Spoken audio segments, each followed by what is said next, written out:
नमस्कार, मैं हूं फरहान। इस वक्त असदुद्दीन ओवैसी फिर निकलकर सामने आए हैं और जब जब वो असदुद्दीन ओवैसी निकलकर सामने आते हैं तो कोई छोटा मोटा बयान नहीं देते, बल्कि कोई बड़ा बयान देते हैं जिसमें किसी प्रकार की सीख भी निहित होती है।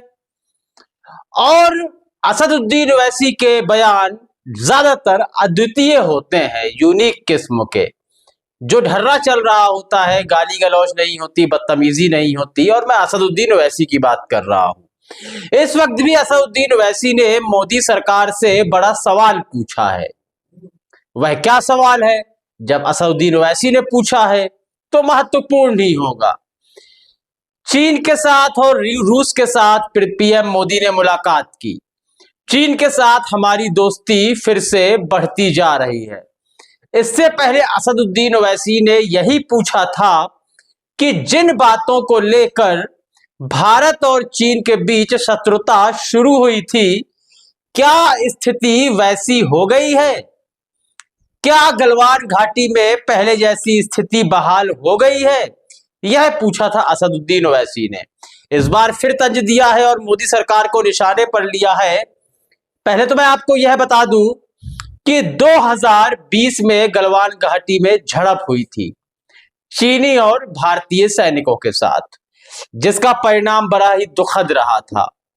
अब मैं बता दूं, लाइन ऑफ एक्चुअल कंट्रोल है जो LAC, उसके पास लद्दाख में करीब 65 पेट्रोलिंग पॉइंट हैं।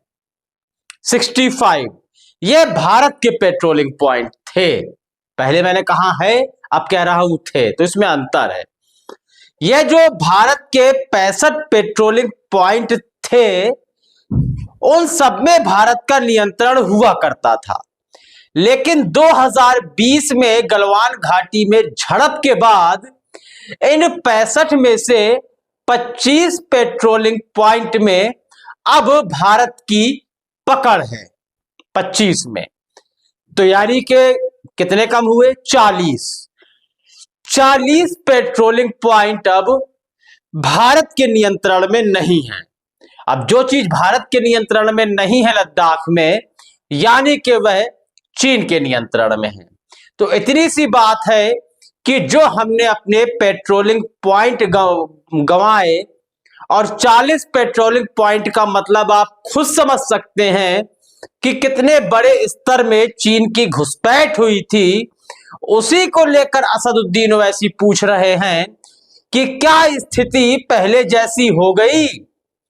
क्या चीन से गलवान घाटी के इन बाकी बचे, जिस पे हमारा नियंत्रण नहीं है, 40 पेट्रोलिंग पॉइंट में भारत का नियंत्रण चीन वापस देगा?